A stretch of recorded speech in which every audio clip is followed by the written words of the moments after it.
আচ্ছা বলো তো এরপর কি হয়? আমি পারবো স্যার, আমি পারবো। এরপর বি হয়। বাহ, গুড, একদম ঠিক। সত্যি আপনাদের স্কুলের বাচ্চাগুলো দেখছি খুব ভালো পড়াশোনা করছে। হ্যাঁ মানে ওই আর কি। আচ্ছা বাচ্চারা বলো তো মালভূমি কাকে বলে?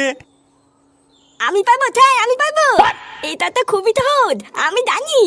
যে ভূমিতে বসে বসে মাল খাওয়া যায় তাকে মালভূমি বলে।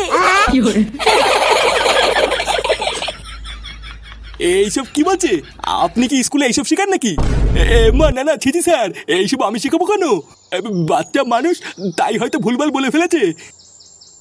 আচ্ছা বাচ্চারা তোমরা তো একটু আগে বললে যে এরপর বি হয়, তাই এবার বলো তো বিয়ের পর কি হয়? স্যার এটাও আমি পারবো। বিয়ের পর ফুল চোদ্দের রাতে খাটের উপরে পকপক হয়। ক্লাসের ভিতরে এইসব কি অভদ্রতামি চলছে? লেওরা বাচ্চাদের তাহলে স্কুলে এইসব শেখানো হয়?